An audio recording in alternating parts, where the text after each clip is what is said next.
Good morning. So let's get started with this second session. Good morning and welcome to this session on international developments in retirement incomes policy. My name is George Kudrna. I'm a senior research fellow at CEPAR. I've been at CEPAR since its introduction in 2011. And I work on retirement policy issues, population aging issues. And and I will be chairing this session. It's a great pleasure for me to introduce our international guest, Axel Borsch-Supan. He's the director of the Munich Center for the Economics of Aging at the Max Planck Institute for Social Law and Social Policy in Munich. He's professor of economics at the Technical University of Munich. He's a managing director of SHARE, survey of health, aging, and retirement in Europe that he established, and it's been running for many years now. And he's also a member of US National Bureau of Economic Research. He has published widely on various aspects of population aging and pension reforms. And he's also very active as a public policy advisor and consulted to many ministries of the German governments and also internationally. So there is a very long list of contributions and achievement that Axel achieved. I stopped here and invite Axel to talk about international developments in retirement income policies. Thanks, George. Thanks a lot for the nice introduction. Thanks for having me here in Australia. It's actually great to be here. It doesn't happen so often. When you're sort of dropped from the plane into Australia, you really realize how different Australia is. I think you said unusual a few times, and I think that is important to realize. So I was very much pleased when The Economist, just in time before entering the flight, published that issue, but what I won't do is, and for good historical reason, is being a German, talk about what Germany can teach the world. That has been tried and it was a disaster. And I think more generally, coming back to the previous session, one thing which you learn if you do a lot of pension policy around the globe is there's no such thing as picking good elements of one pension system and transfer it to another pension system. The countries themselves are very different, the history is very different, and so there's a limit to what you can actually teach to each other, just apart from that teaching is not always the best method to change things. So what you will see in now the title is gone, is more a report on what has happened in Europe, what is happening in Europe, and what may be in the, at least in the political arena, also be interesting for you. I will do four things quickly on demographic challenges. This is so well known, so it's more the flashlight I want to give. Spend more time on structural challenges, and they are different in particular continental Europe than they are here. Unfortunately, I will spend some time on the political economy, which keeps me more busy than economics. And then I'll talk a little bit about the details of reform by pillar. Okay, so let me start with demography and do this quickly. These are, again, some of the numbers you may even have seen in the last session here. This is the so-called old age dependency ratio, 65 plus divided by 20 to 64. And I just want to point out that there are extreme countries and some countries in the middle. The extreme countries, you know, Japan and the Mediterranean countries, the other one are the Anglo-Saxon, Scandinavian countries. The point I want to make is that the old age dependency ratio in about 2050 will be almost 1-to-1, 80 to 100 in the countries to the right, whereas they're 40 to 100 on the countries to the left. That is not only a quantitative difference, that is a qualitative difference, and it's a completely different world. That if you're one of these countries, and Germany is not that far apart from this, then you just think very differently about aging than you do in a country which is relatively young, like the US and Australia. I had to confess that I smiled a few times yesterday evening when the word aging and how grave aging is for Australia was mentioned. Australia will be in, even at the worst of aging, much better off demographically speaking than Germany is right now. Anyway, so that's one flash. Another flash I want to make is demography. Obviously, it's not just old and young, but it's way more complicated. So the three main forces which are shown in this complicated graph here, and very busy graph, is there's the baby boom, baby bust transition, which is different from country to country. It can be very fast, can be very slow. There is the fertility history. Some countries for a long time have very low fertility, like the Mediterranean countries. And then there's longevity, and longevity is very different as well. And in some countries, longevity is going up. In other countries, longevity right now is slightly going down. No surprise, the United States, but also the Netherlands. It gives a much richer picture of demography. I don't have the time to go into details. There's China and the US, and obviously if I press a button, there will be Australia. And you can think where it really belongs to. But there are three groups of countries here. The Germanic countries, which have the very, very sharp baby boom, baby bust transition. China also has very sharp transitions for different reasons.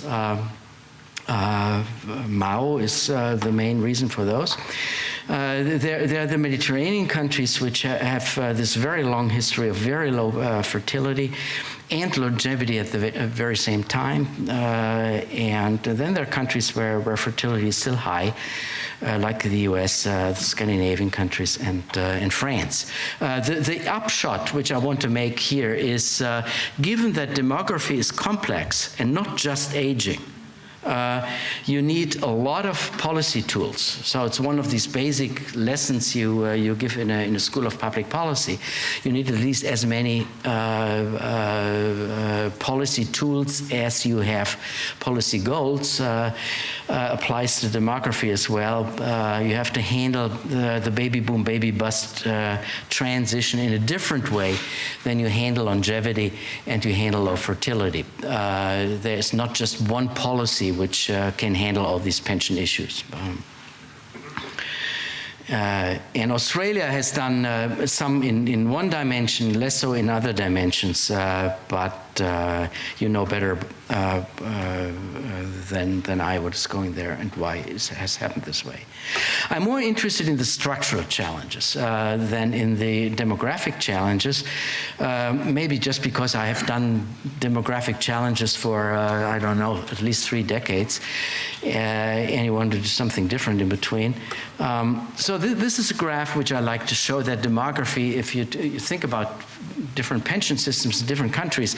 Now, this puts dependency ratio on one axis and pension expenditures on the other axis. And of course, there's a correlation. And the correlation is strong if you want, 50%, but it's only 50%. You would imagine that it's higher. And so what makes the difference? And it's easy to think about its design issues. There are countries which are above the regression line, which, depending which camp you are, you call more generous or less efficient.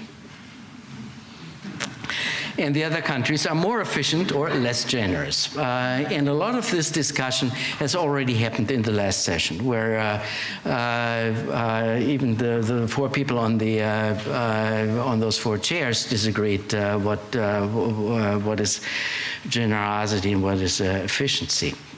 It's of course the old debate about financial sustainability versus social adequacy, which plays a big role here. If you think a little bit more, what are the main dimensions, at least in continental Europe, then yeah. Well, let me first go through the countries. Actually, here I put. Australia in. So Australia is. As a guest, you're polite, right? So it's a more efficient system. There are the countries which are more generous, right? Italy, Austria, and surprise, the United States. Germany happens to be in the middle, but they may change. If you look at these countries, then I would call the less efficiency issue is essentially in continental Europe, different in Australia, is the problem of generous early retirement, which has changed to some degree, but not much. If you look at the countries below the regression line, it's adequacy, and in some countries, old age poverty. So it's not only adequacy, lack of adequacy at the median income or average income household, but particularly among those who are poor. So to give you a little bit, history or comparison, again, we go to OECD data. Some repetition from David's slides. Early retirement has been a huge issue in continental Europe. Some countries, the average retirement age was 56, 57. In Germany, it was 58 in the late 70s, early 80s, really early. That has changed. So old age labor force participation went up quite dramatically. In some countries more than in others, but things have happened. And this is essentially contributable to pension policies which have changed. It's important to have this in mind because those changes were big and they are perceived by the populace as big changes. And some countries have lost their governments over those changes. Still, in most of the continental European countries, retirement age is still relatively low. Again, here there are two camps. There is the camp where the actual labor force exit age is lower than the age of drawing the first pension. And there are other countries where it's exactly the opposite. Okay, and you see Japan, the United States, Switzerland, Canada, Sweden, and Denmark are in the one camp, whereas the classical Central European countries, France, Germany, Italy are in the other camp. Australia is somewhere in between. Australia, I actually, before I looked at these statistics, I expected Australia to have a much higher retirement age, and I was surprised that it's not. So there's some work still to do, but what is actually happening is exactly the opposite in continental Europe. You have what I call a reform backlash, which in some countries is mind-boggling. Let me actually start with Poland. In Poland, the retirement age for women has been reduced by 5 years. reduced by 5 years by the current government. And first, it has created a huge gap between female and male retirement age, but it also is really back. In Italy, the retirement age was slated to go to 69. The current government has announced that they will undo those reforms. In Germany, they have introduced a new retirement age at 63. So what we see in the political development is not a convergence against the 65 line, but right now we see the opposite. And that is the tiredness. People are tired of listening to guys like me saying, well, there will be a demographic wave and you have to adapt and you live longer and you live longer healthier so you can work longer. They're sick and tired about it. And you see a huge backlash here. So for me, that was a big warning signal and very hard to handle that because it's with the upcoming populism in Europe, it's so easy to win an election by promising something which will turn out to be unfulfillable, but only after the election. I'm coming from Bavaria. Well, what you usually say is you win the election by promising free beer for all. May work in Australia as well, right? So that's retirement age. Adequacy. Again, you actually have seen that slide before, it's only painted in a little different way. And you see countries which have very large net replacement rates. You already pointed out the Netherlands. I disagree a little bit with your interpretation. This is out of saving. Essentially. So it's not a pay-as-you-go system where you tax the younger generation. So that makes a little difference whether the 100% is paid by yourself or by somebody else. But anyway, it's quite generous. I think everything more than 2/3, I think is questionable whether that's a good idea. But less than 50% is also bad. Somewhere in between seems to be the right thing. You see Australia is at 42%. You have seen that number before. Germany is a little bit more generous. Now, that should be related to demography. And then you have a country where demography is, in spite of CEPAR's achievement, not really a super aging country, and it has a lower replacement rate than Germany, which is in dire straits in terms of demography. It should be the other way around. But this is where I start thinking about how if you think back to this regression line and you have aging and expenditures where things get sort of away from the regression line for those reasons. It's even more interesting to look at poverty. Oh, okay, reform backlash again. Now in Germany, we have a system which is self-stabilizing. I will talk a little bit more in 5 minutes, but essentially when demography gets worse, the replacement rate will get lower. There's an indexing mechanism which is kind of subtle. People hate it. And there are lots of projections how the pension will look in, I don't know, 2200. And the replacement rate at that linear progress will be negative.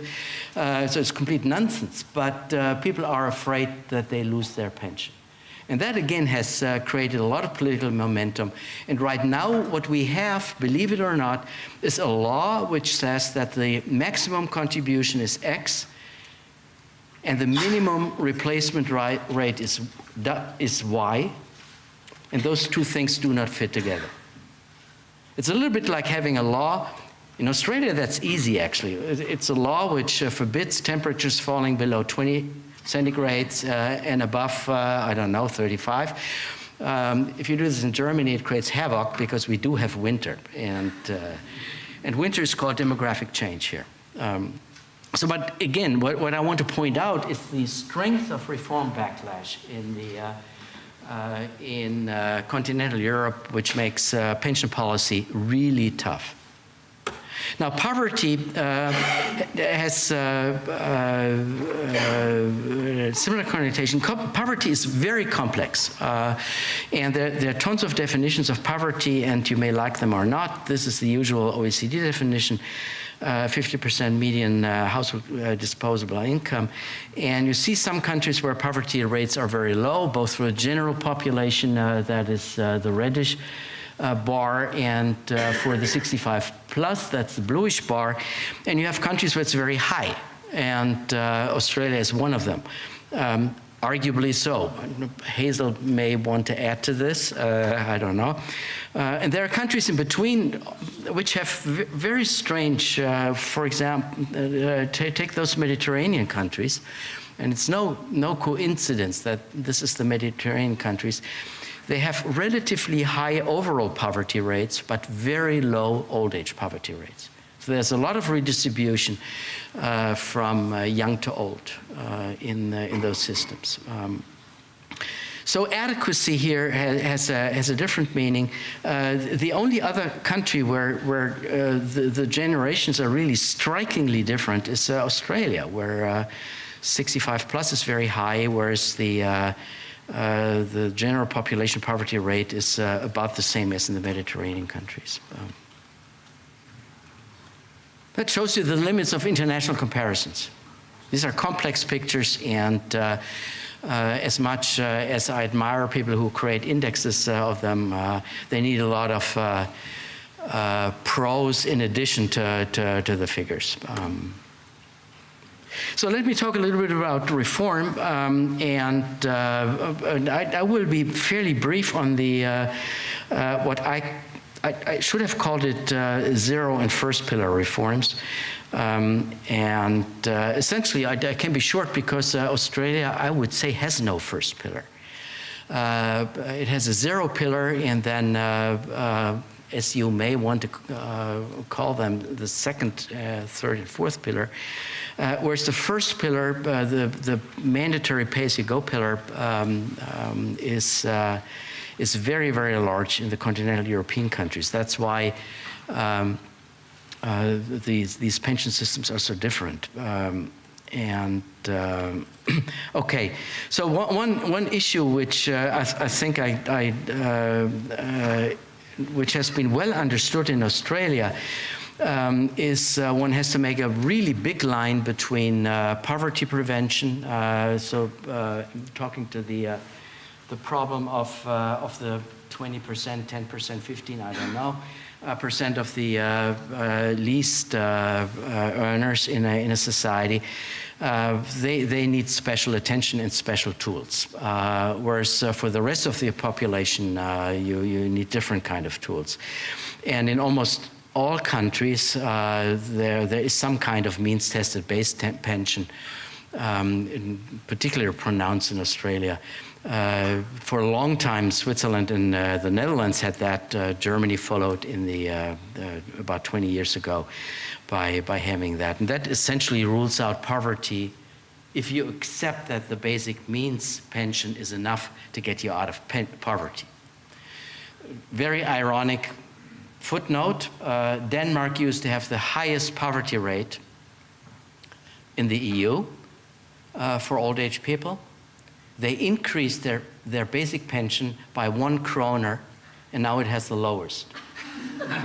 Why so? Because poverty rate and the income support had exactly the same kind of definition.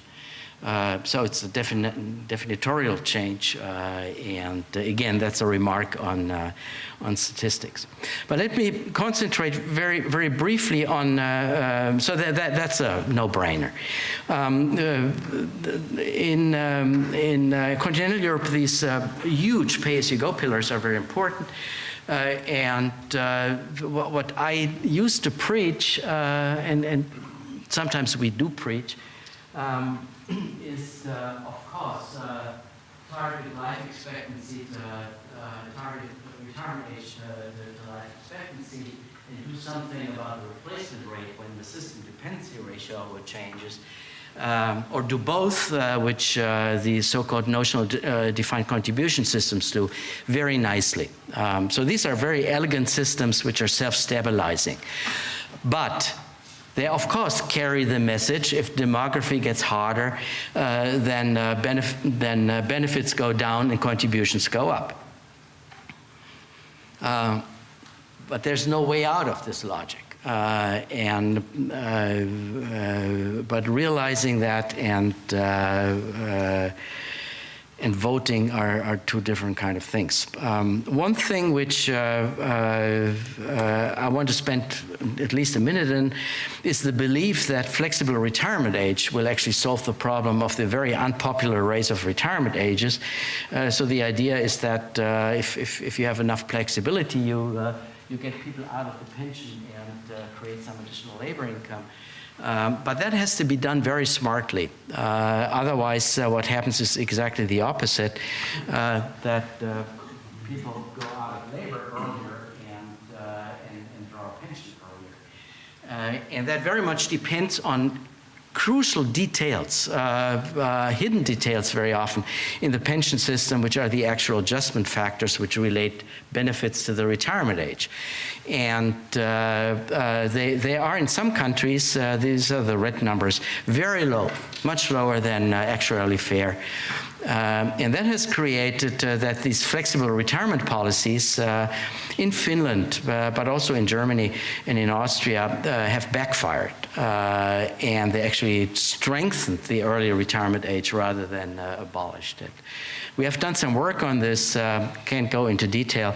By the way, also Australia has a history of decreasing labor force by introducing more flexibility due to the intricacies of the actual adjustment. So this is definitely no way out, which is something the politicians ask me twice a day. Please give us a pension policy where we win the election and it solves the sustainability problem. Anyway, so let me talk a little bit more about occupation and private pension pillars and tell you about the experience. Actually, this will be very much German-oriented, but which made me be very careful. When I moved back to my own country from the U.S. In the 80s, I really pushed for if you want, an Australian system where you much strengthen the funded pillar. It didn't happen. What they did was half-hearted but chose some of the problems which may not be so unfamiliar also in this country. So there are two kinds of funded systems: the mandatory ones, including Australia, and the voluntary ones, which is the United States and Germany, and UK by now is somewhere in between. There are various sorts. If you look at the mandatory one, these countries essentially go, Netherlands, Switzerland, Australia go via occupational pensions, whereas Sweden, lucky Sweden, can afford to actually do a funded system within the government.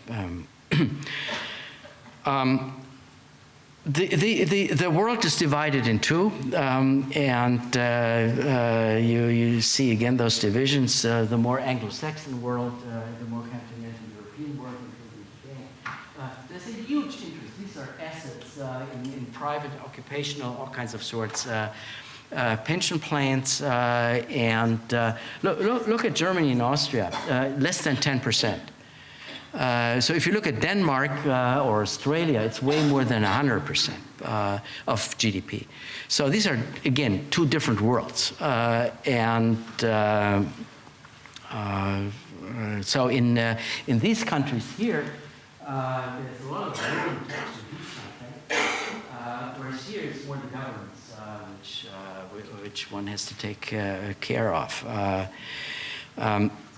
Now, what happened in Germany is the multi-pillar system was actually introduced in 2001, not that long ago, and they had three kinds of pensions: occupational pensions, you know, and then individual accounts were divided in tax preferred and non-tax preferred, and the tax preferred really jumped up from 0 to about half the population in about 10 years, and this did not come at the expense of the other ones. That's the important thing.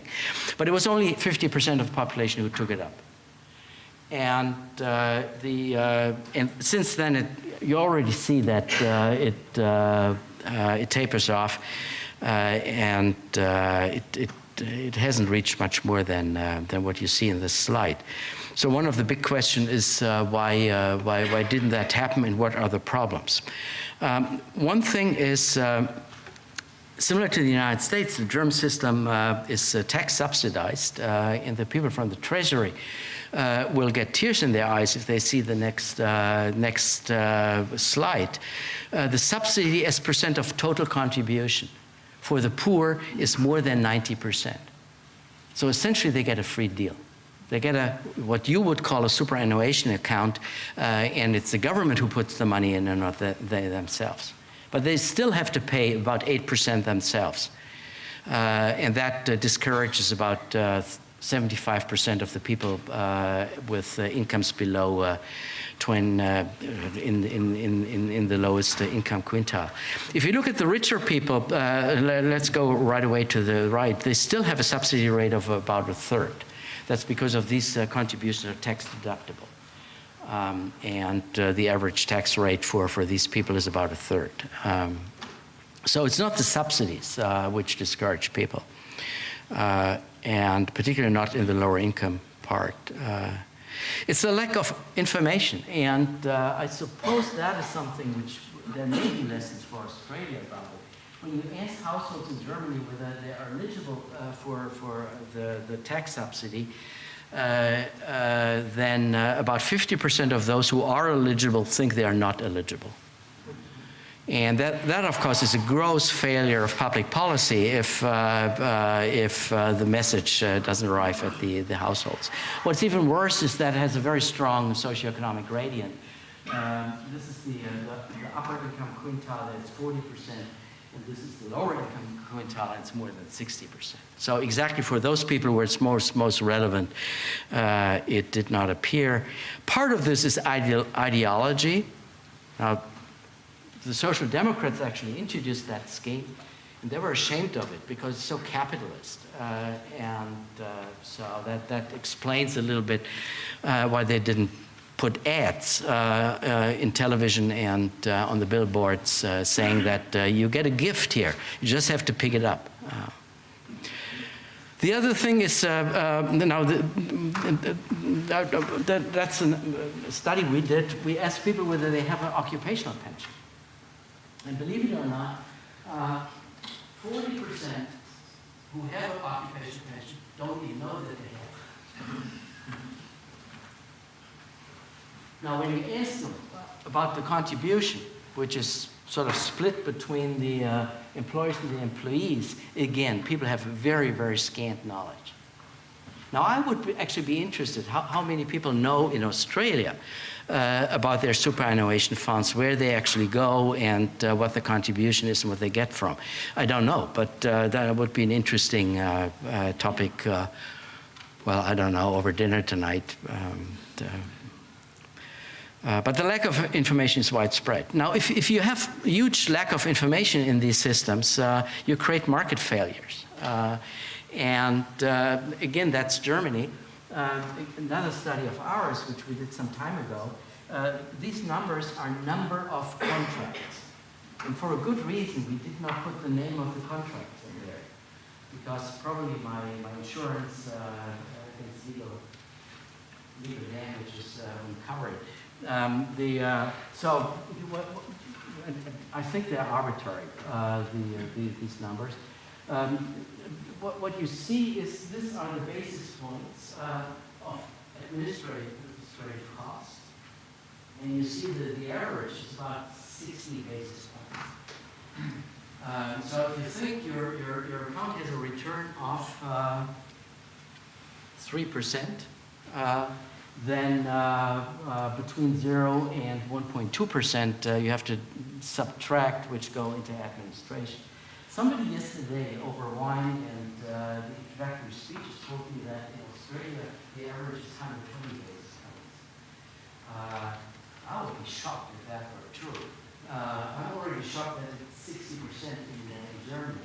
The Ukraine-ness or the default in Sweden have 20 basis points. But what is even more shocking is this is after 10 years of establishment of these accounts. And the people did not change their account. They are free to change once a year. They could easily move from those very expensive accounts to the cheap accounts, which exist in the German market. But they don't do this. They stick with the inefficient. And that tells you that the market definitely doesn't work, and the price signal is, and obviously that is related to the lack of information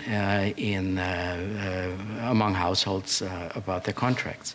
Another thing which is, and that's my last slide, is if you look at asset allocation.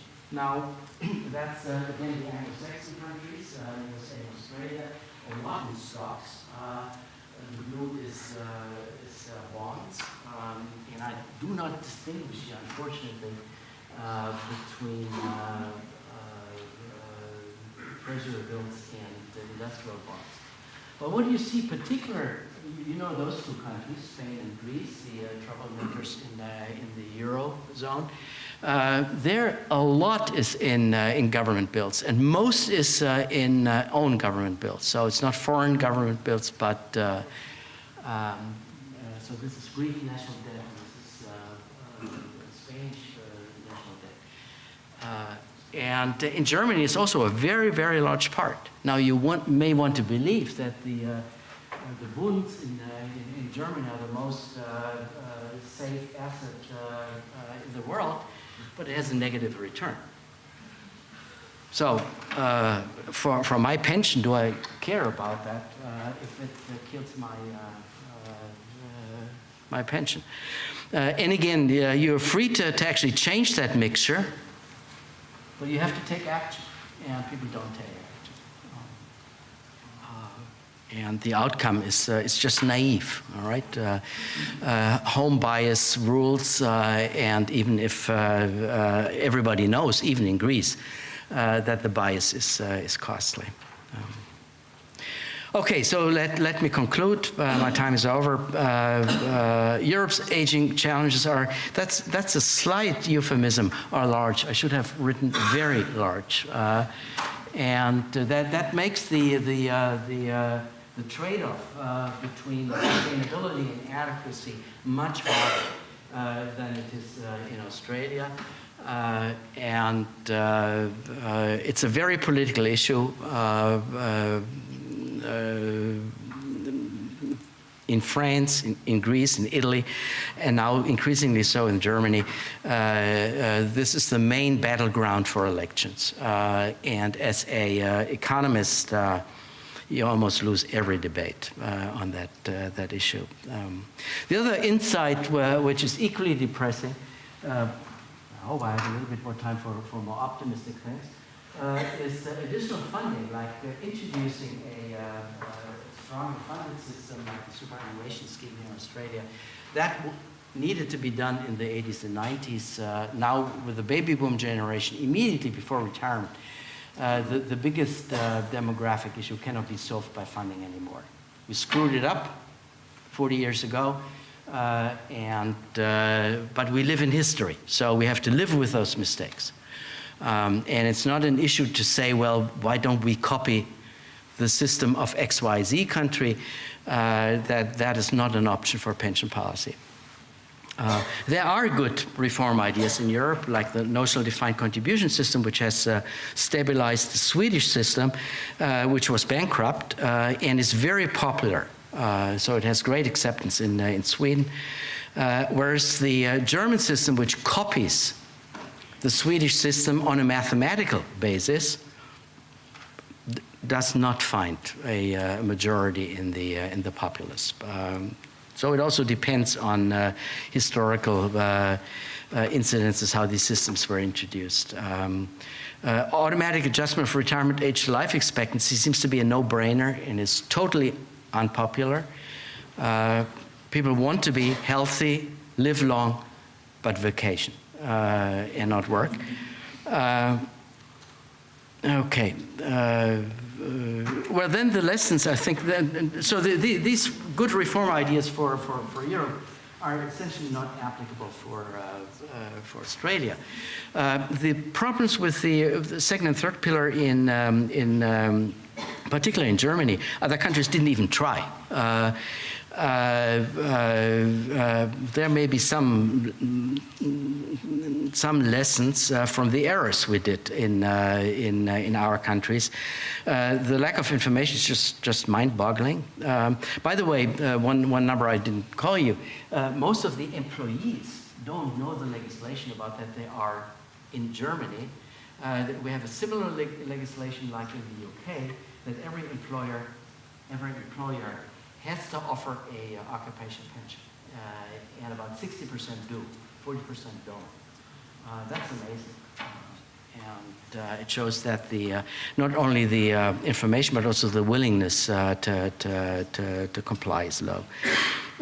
And what I think is a lesson in almost every country is capital markets do not work as perfect as we used to teach in economics. They fail to read out cost of pension payments. And that is something where smart regulation has to turn in. And I talked with somebody in the coffee break about regulation, which is super tough to actually get that right. So, not that easy to have miracles. Thanks a lot for your attention.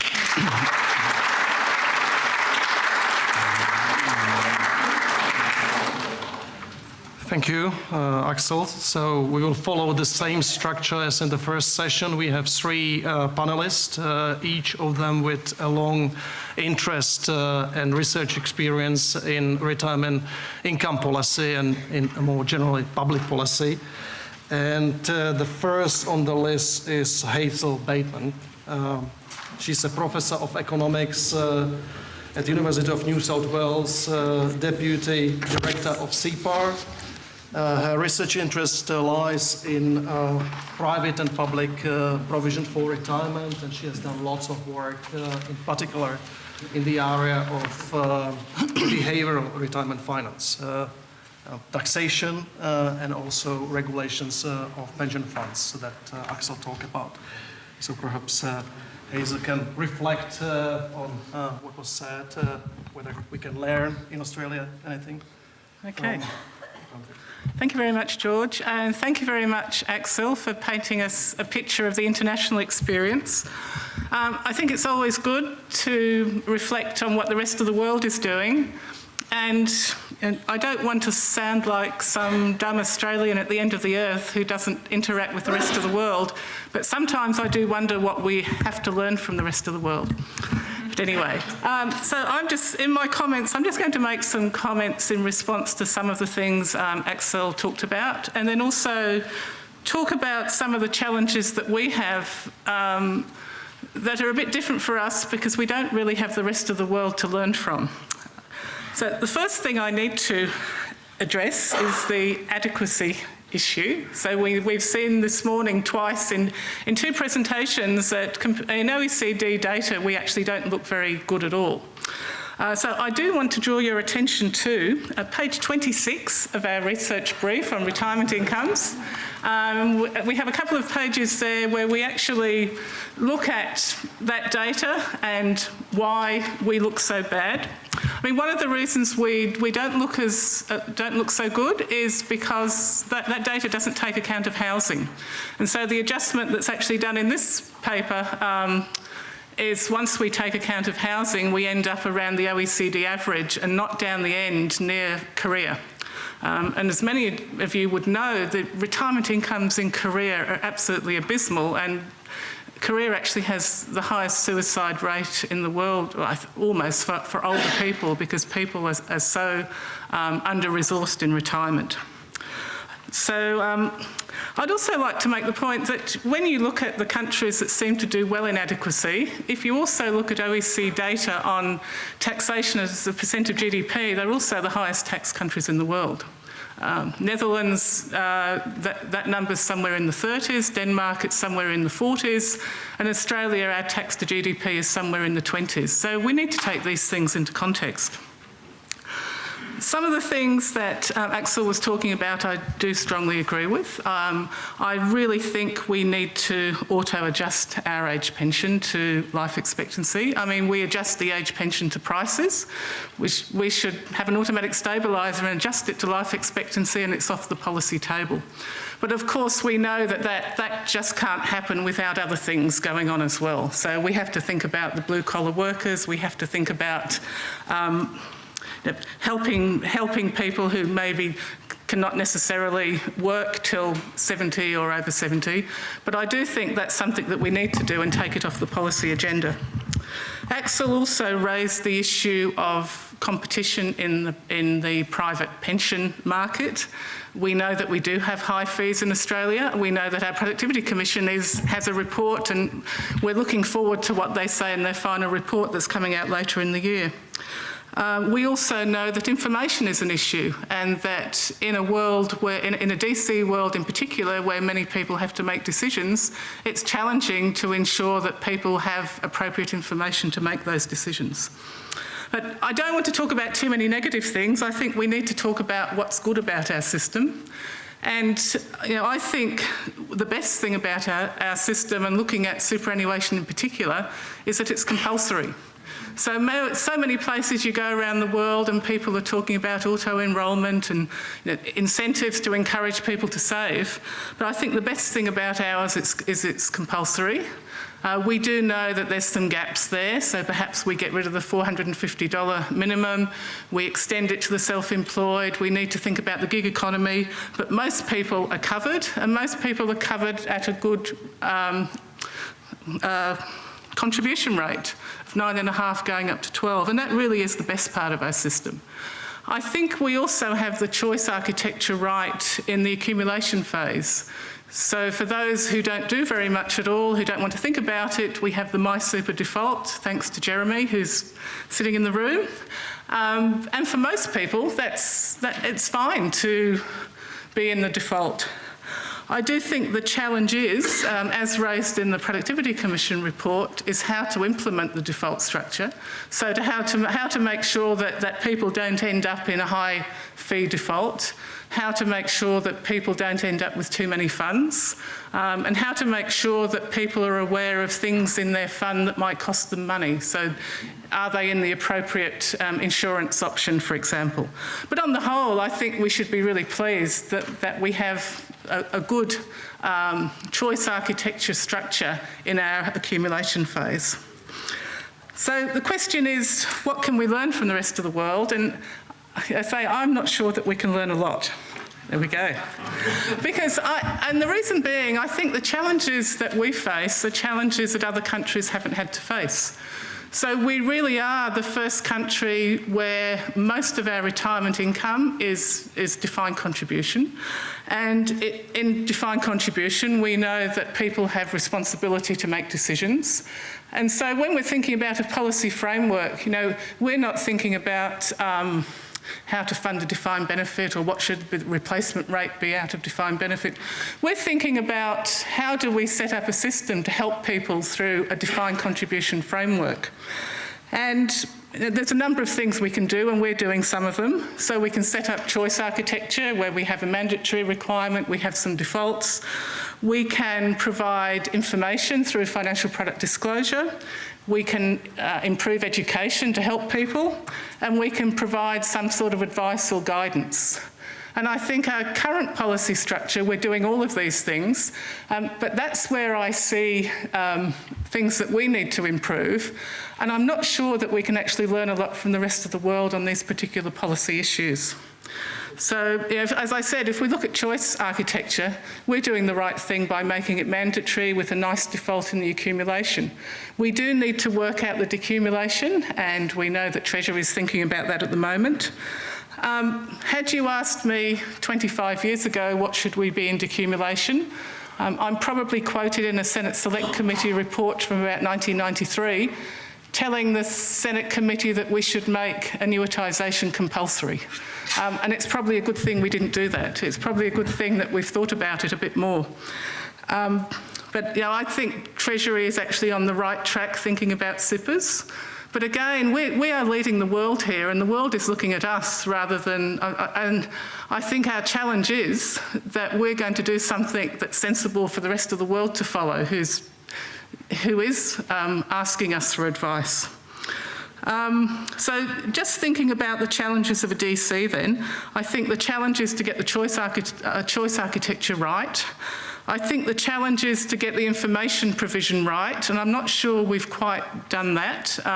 Financial product disclosure has tended to be initially long and complicated, and then shorter and less complicated. And recently we've been going for one-page financial product disclosure statements, which unfortunately haven't been appropriately tested, and so making something shorter doesn't actually make it clearer for people, so we need to do a bit more work on that. Education, I don't think, is the answer, because I don't think we can educate people to make these decisions. I think the choice architecture really has to play a main role. What people probably need in the Australian environment is advice or guidance, and it's probably not good to say this in the current environment. You wouldn't want to compel everyone to take advice in the current environment, but I think what people need is particularly at difficult stages when they're thinking about retiring and even in the SIPR environment, do I actually take the offer from my fund to take a SIPR? I think people need to be guided through that process. The only country, when I was researching a little bit to think about what to say today, the only country I think is doing this is the UK. And I assume they've just started this. So the UK have something called Pension Wise, and according to their website, it's to give free and impartial government guidance about DC pension options. And for someone who's reasonably educated and familiar with the products, I found their website quite easy to follow, but I very much doubt that ordinary people would. But so I think if we're looking for lessons, I think the UK and their guidance is probably something that we should think about. And whether that guidance comes from the government or whether it comes from intra-fund advice in superannuation funds. Okay. Finally, just to make a few comments going back to David's first presentation today. So, as you saw in the Melbourne Mercer Global Pension Index, we dropped a point. We dropped a place from third to fourth, largely due to the OECD's definition of adequacy. But I know it's very hard to put an index together, but one of the nice things about the index, I think, is that it reveals where some of our gaps are. And so I've just highlighted a couple of things we can do that could get us up the places again.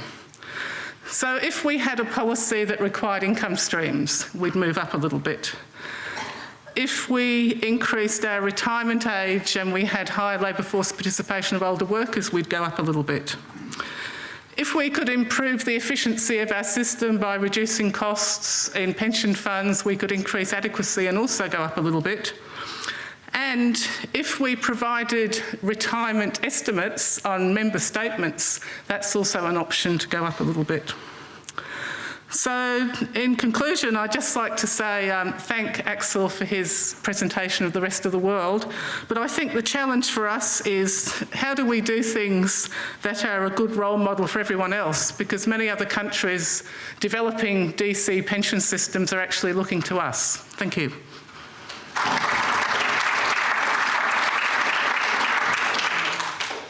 Thank you, Hazel. Second on the list is John Piggott, who is the director of CEPAR and founder of CEPAR, and Scientia professor at the University of New South Wales. And I'm going to be very short. John worked a lot on the Australian retirement income system, but he also worked quite a lot on or advised other countries. Most recently, Norway. He worked and did research on Norwegian pension reform. And actually, most recently, he worked on pension reform in Kazakhstan. Is that right? Yeah. Okay. So maybe you can reflect on some of these countries. So thank you very much, George, and thank you, Axel, for a great presentation and a sort of panorama of where we are in the world. I just wanted to take a few of the things you raised and expand on them a little. The first around fertility and longevity. So in a group like this, the focus is clearly on longevity and living longer.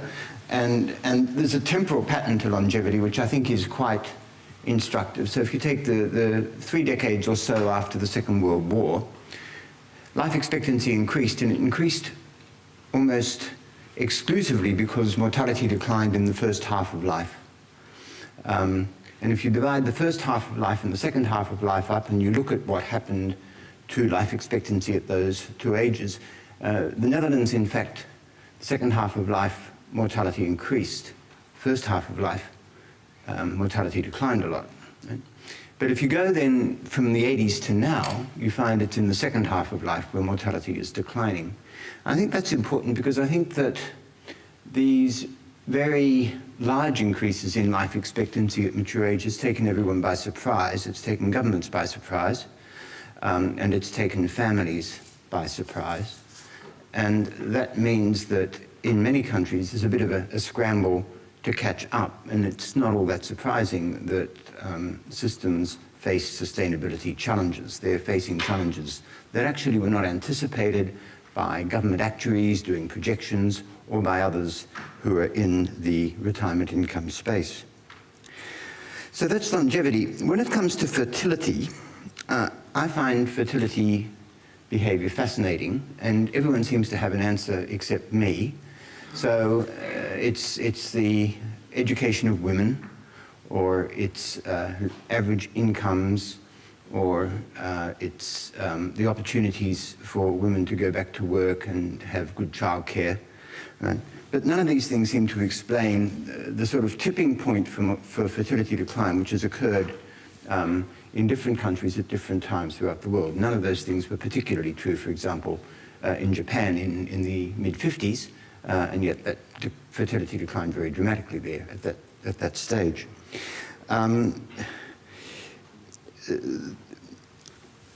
Peter MacDonald, who's one of the cepar CIs, the more I read of Peter's work, the more impressed I am.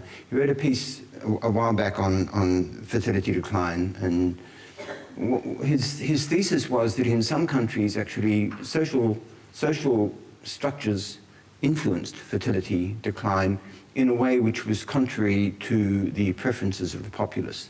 But that in some countries, this has become so institutionalized that it sort of became a preference to have low fertility, to have no children or one child.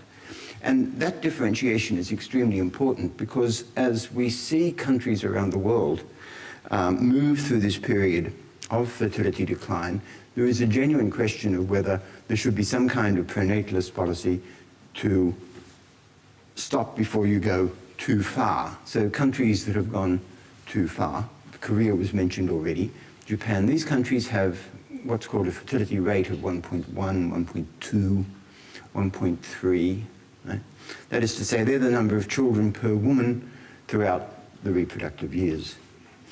And they're very low numbers. I talk about the power of 1.4. So 1.4 squared, roughly speaking, is 2, and that means that if the fertility rate is 1.4, the cohort of grandparents is double the cohort of grandchildren. Right? So the decline in population over 2 or 3 generations is extremely dramatic. It doesn't go down by quite that much because at the same time people tend to be living for longer, but it goes down very dramatically. And it's not just the base of pay-go pensions which suffers from that. It's productivity generally, it's the system that we know. And so if Peter is right, and there are countries which have moved into an era where having no children or one child is actually a preferred norm, so that changes in policy are ineffective, that's actually quite a serious social phenomenon. Countries where we've had pronatalist policies, like, for example, France. Now, France was mentioned in Axel's presentation as a country which had actually quite good fertility. I mean, it was in the 30s and 40s that France, in the 50s, that France started introducing policies to make fertility an easier matter. And related to this is a thing called the fertility differential. So it's been observed a lot that it tends to be women with less education that have more children within a given society. And this is known as the fertility differential. But in recent times, including in Australia, that fertility differential has reversed. And so it's actually women with less education who are having less children, women with more education who are having more. And so, once again, this challenges this standard list of causes of fertility decline. But it also, I think, shows how different kinds of policies can impact in different ways. And it's sometimes argued that policies that we've introduced in Australia, which make welfare payments toward working parents more meaner, I suppose you would say, less generous, more efficient, right? That these have had a differential impact on fertility across the income and education spectrum. There was one comment I wanted to make about adequacy. That's fertility and longevity. One comment that I wanted to make about adequacy. People who talked about adequacy, and I asked a question about it earlier as well. So the housing and adequacy story, I think we've done enough. But I was talking with Axel on the way here this morning from the hotel, and he was describing to me what happened with the crediting rate in Social Security for women. So an important part of adequacy is adequacy for women in super.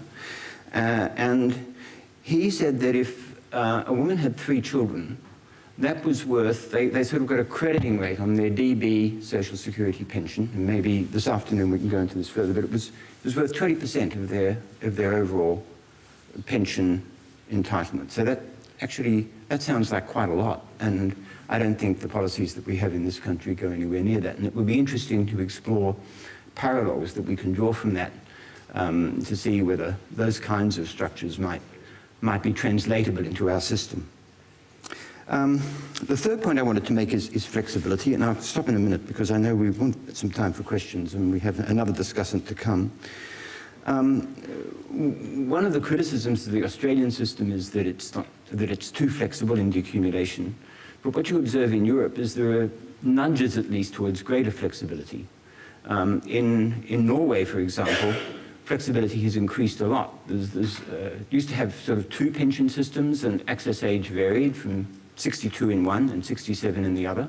So there was a 2010 reform which made access available at 62 for everybody on an actuarially fair basis. You got less pension if you took it out at 62. So that's a lot more flexibility than before. And the earnings test was removed. So that meant that people who already got it at 62 could continue to work as well without paying a high implicit tax. And so that's a lot more flexibility than you once had.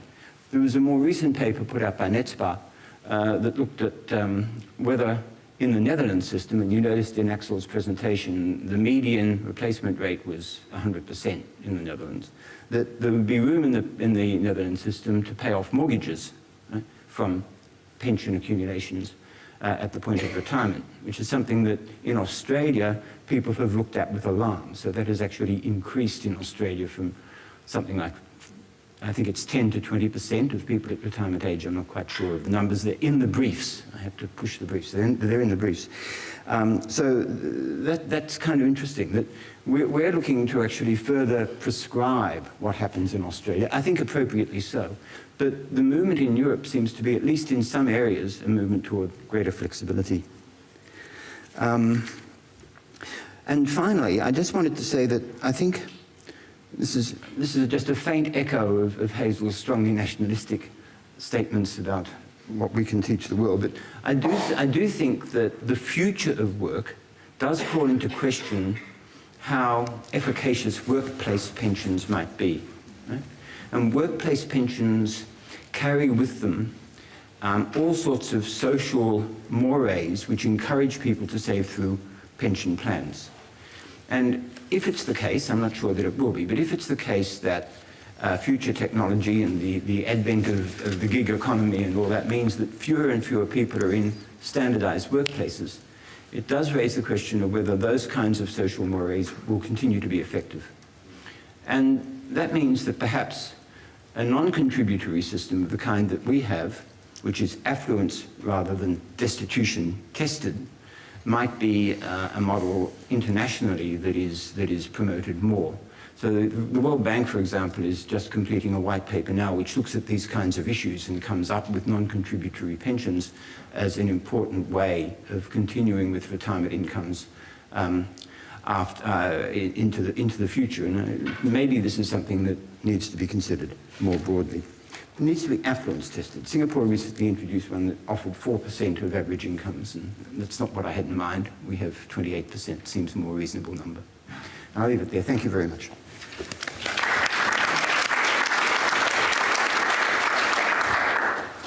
Thank you, John. And the third panelist is Andrew Podger. He's professor of public policy here at ANU, and he has a very long and very successful working experience as a public servant. He held a number of top jobs, for example, Secretary of the Australian Government of Health and Aged Care or Public Service Commissioner. In 2004, he was awarded an officer in the Order of Australia for his public service. So if you can. Thank you very much, and thank you, Axel, for your contribution, which I enjoy greatly. It's a nice overview. I also thought it was useful to try and identify different drivers of demographic change and different policy objectives and different tools for addressing different ones. I think that's useful, so long as we then look at the aggregate as well. And I think that's a point John Piggott made in the earlier session, that you need to look at the way the different parts to actually interact with each other. It's also important to understand the political differences. We've talked about that a bit, and you highlighted some of those issues of each country coming from its own pathways and processes. I think a really important thing for Australians to understand is we do have a very particular way of looking at social security more generally, but retirement incomes, and it can sometimes be an extremely narrow view. We tend to look at everything in terms of we must concentrate on those most in need. We think always about that objective of poverty alleviation, and we tend not to think so carefully about there is the second objective of income maintenance, and it requires a different way of thinking about it. So I do suggest that we need to reflect when we're looking more widely that sometimes we have a very narrow view and need to think in other ways. Let me talk a little bit about the history of the pillar system, which we talked about this morning and you referred to, because I think it's really interesting. It came out of some work that Ralph Holtzman did with the World Bank in the 1990s. I first met Ralph back when he was in the OECD in the 1980s, but I haven't seen him since, but I've watched his work with great interest. And when he presented the pillars framework originally, it was in the context of the World Bank saying we can address demography and growth at the same time. And it was an interesting view of the world.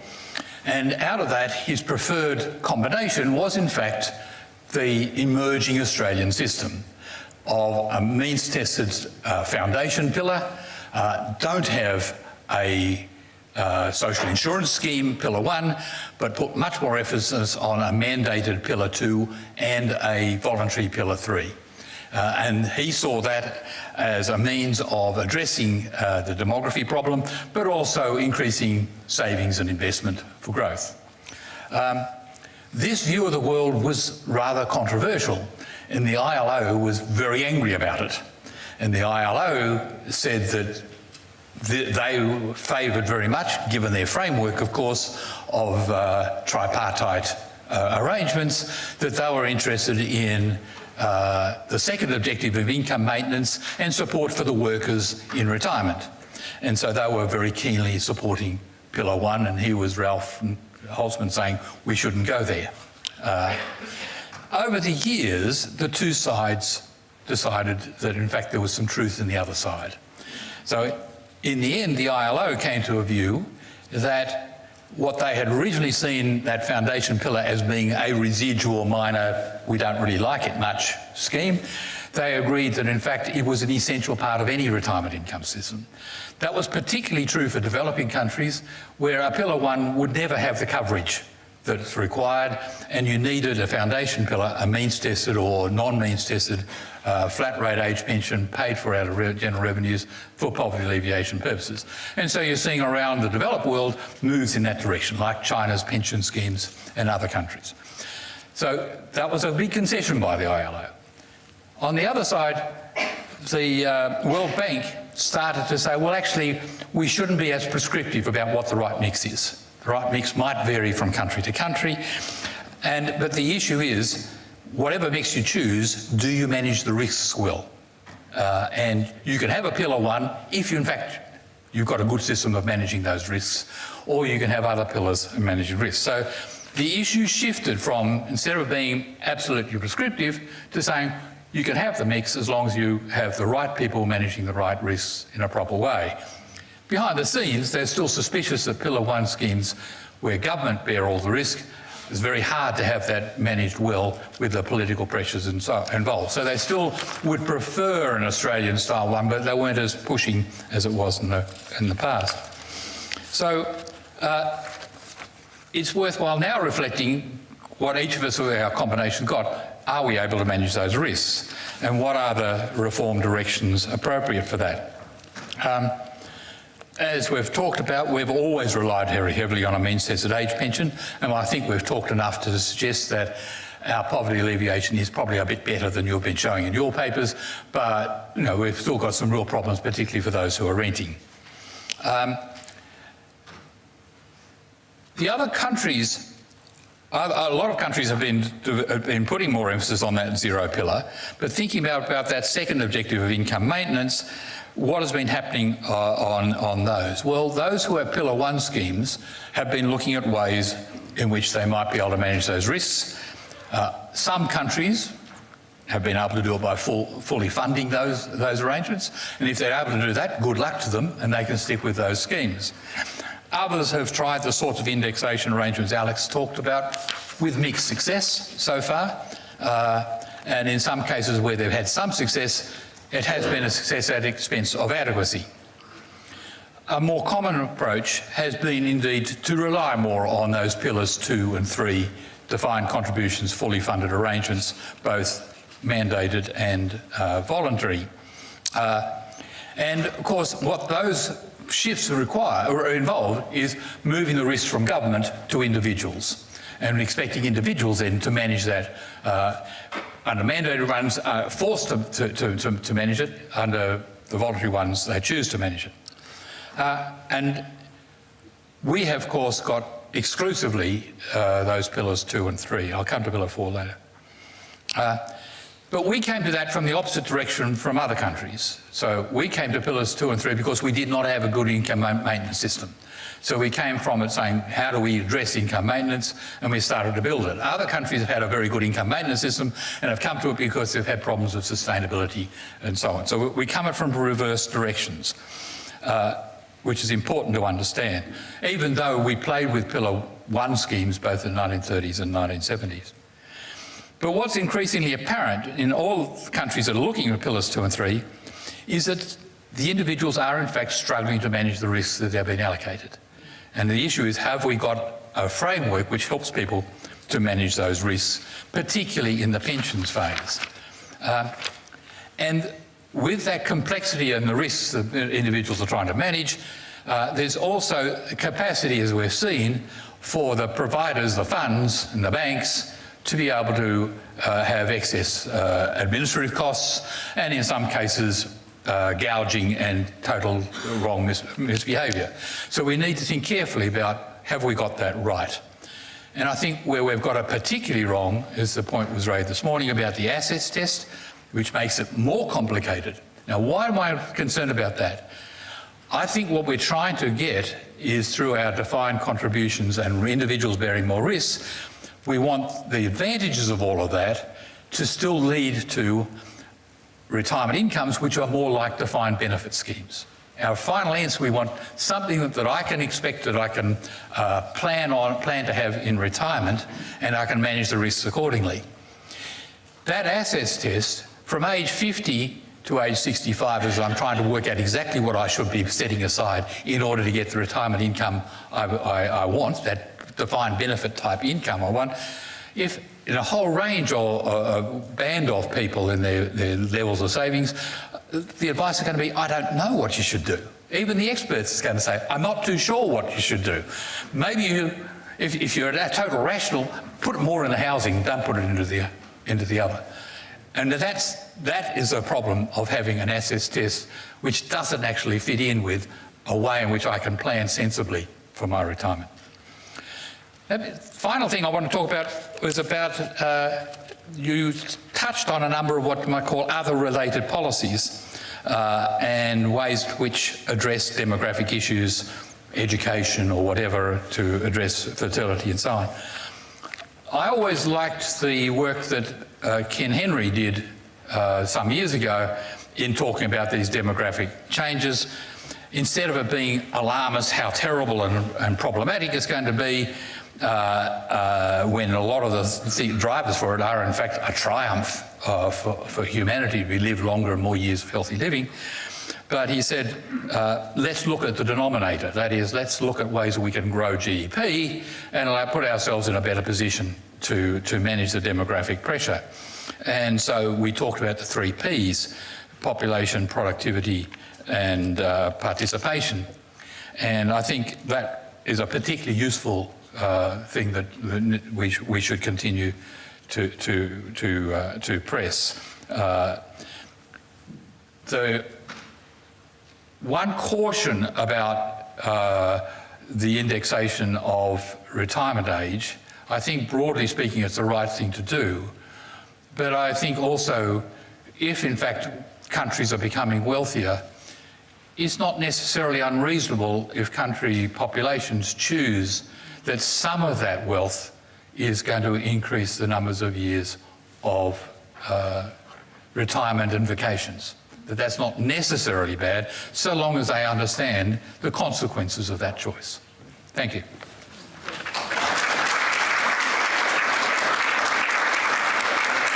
We're actually out of time, but maybe let's extend this session for 15 minutes, for 5 minutes for questions and Q&A. So if the panelists can come here. And we go straight to questions. Any questions? Thanks. Anthony? Good points. Okay. But I call this a 3 to 1, a 3 to 2 to 1 rule. 3 years more living, 2 years more I thought you'd need to working, remind 1 me. year Yeah, more I like retirement. that. That's all that. That's good.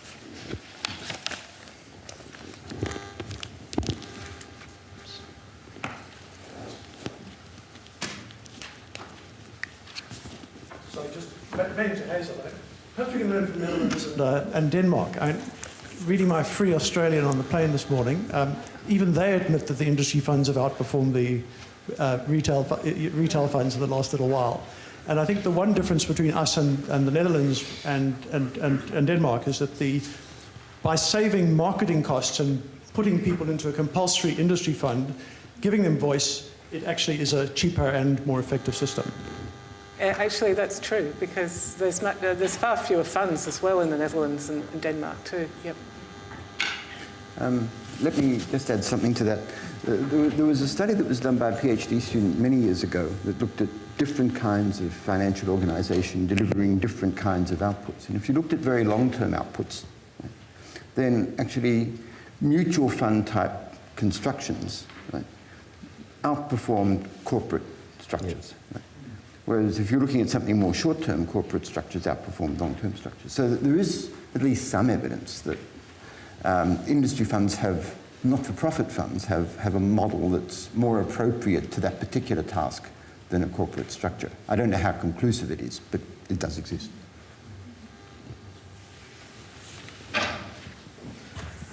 Vladimir Canudas, Roman School of Demography, ANU. I looked at the Jim Boppel and Jim Open figure of the science paper of the maximum life expectancy. They show us that since 1860 to 2000, it has been increasing non-stop. Well, I freed up the most recent years with data from the Human Mortality Database, and what a surprise. Australia, it's over there, passing Japan, Japanese males. So as John was saying, it's catching us as a surprise. As Hazel is saying, everybody should be looking Australia, but my question to all of you is, are we looking at demography, at the mortality of Australia, and in general, mortality for all countries? That's a question for all of you. So I think that we take a couple more questions and then we can discuss this during the lunch. So. Hi. My question is, what's standing in the way of annuity insurance, and how can we actually get more people buying annuities? I mean, one of the classics is your moral hazard, that people who think they're going to live a long time are happy to buy it and people who aren't, so you're not getting the risk pooling that you would want out of it. But I'm just wondering if you can also comment on the intersection of death duties and the bequest motive. So if you buy an annuity, you end up, you die, you don't leave your kids anything because you've spent it on your annuity, whereas people have this desire in Australia to leave their kids something, but if you had a death duty, would that change the fundamental calculus of people buying annuities? I'll just, a quick question for the panel that covers a lot of you. Andrew, I agree with what you said about it doesn't matter what system you've got so long as it helps you manage the risks in retirement. And we haven't heard enough about that. Hazel's pumped for advice. I'm not convinced advice can solve the complexities of the problem. I'd be interested in your view on that. And I'm just wondering whether we've got this false notion that we can give people choice on a problem that's so complex it can't be solved by choice, it has to be solved by a more universal scheme that spreads risk, like an insurance product. Which leads to the previous question. I know that makes sense. I'll leave you with it. Okay. So that's it. Well, no, we should answer these questions. Oh, okay. And then, Yeah. Okay. Can I answer the question about annuities? I think annuities is a difficult issue, and it's not that people don't want them, it's that people don't know what they are. So Susan and I did work 6 or 7 years ago asking people whether they knew what they were and what the features were, and we found that people just don't know anything about them. And why should Australians know anything about them? They have no experience of them. And we know that these are products that are sold and not bought, and so people who buy annuities are people who are subject to distribution networks of advisors who encourage them to buy these products. It's just something that it's not something that we ever talk about.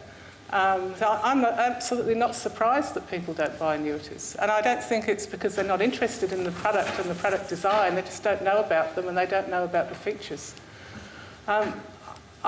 About choice, I think our system, we say we're a system of choice, but we actually have choice architecture that it's a little bit more sophisticated than that. So we have defaults that most people will take.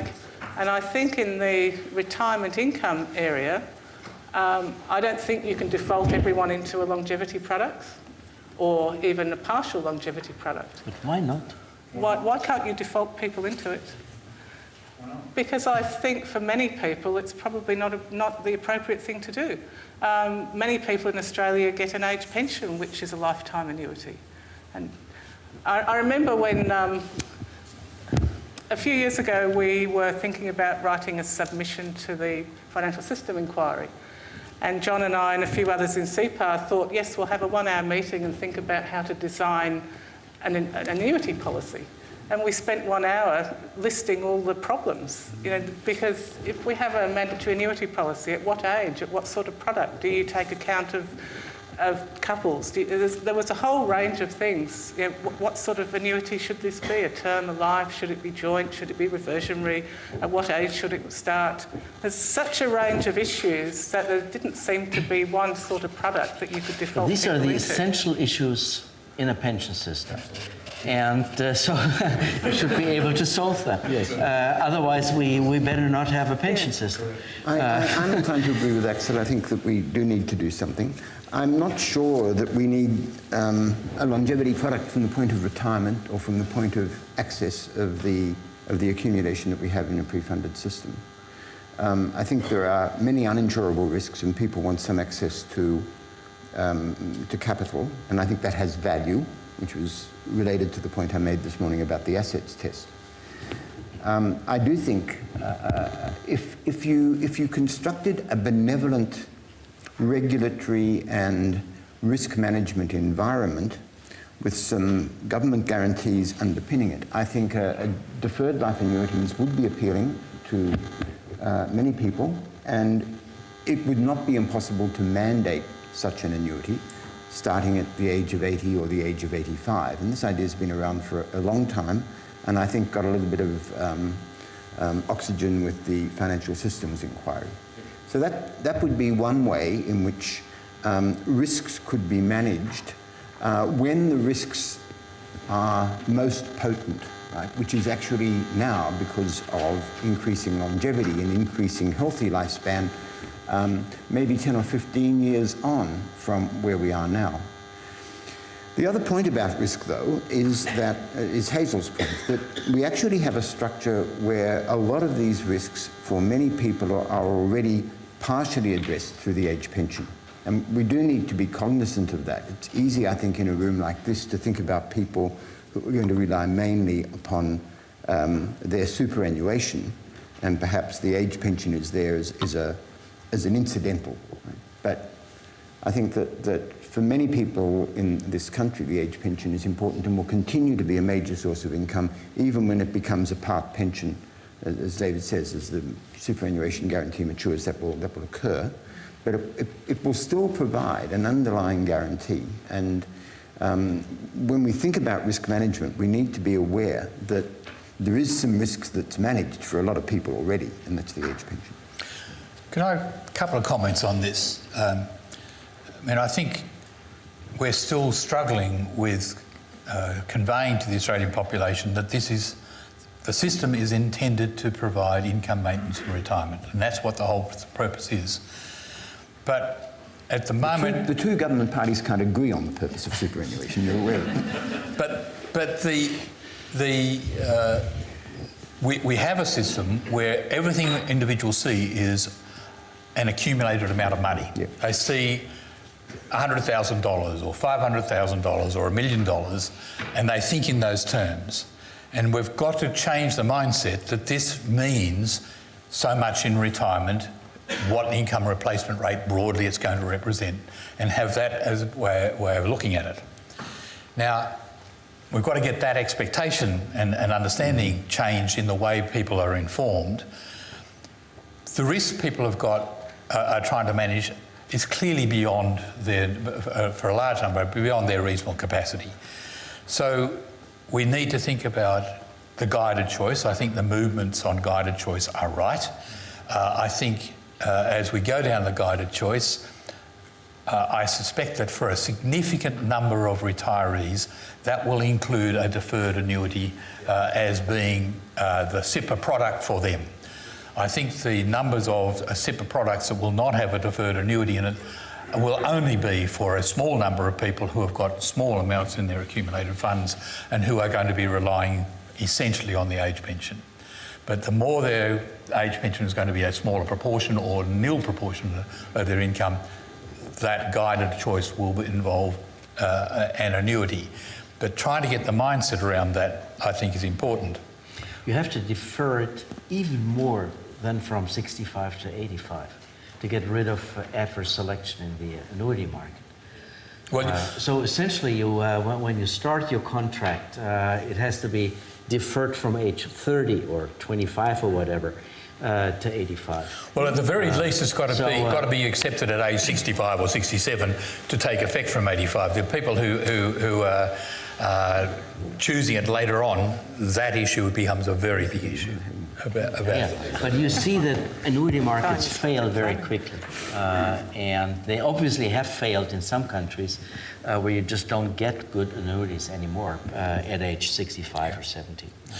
The other part of this, or I'm leading to on this, is that I think the moves that are being taken about cepars and guided choice are right, but we then need to take stock. Have they worked? And if they haven't worked, we're going to have to go a further step. And I don't rule out the further step eventually being compulsory annuities for a significant part of the population. I can understand why we've moved back from that, but I think we need to revisit that if in fact the guided choice proves not to lead to people being able to manage the risks reasonably. The way in which economists think about this is in terms of framing, and a lot is said about the consumption frame versus the asset frame. And I think what Andrew has said, and I think he's right, is that we think very much in terms of an asset frame in Australia. And I think one of the differences actually between Australia and continental Europe is that Europeans think in terms of a consumption frame. So if you look at what, for example, the Swiss system does, which has a pre-funded system a little bit like ours, many people choose, even though it is not compulsory, choose annuitisation because that's what they think it's all about. So I think Andrew's really onto something. I think this question of framing is extremely important. Okay, so thank you.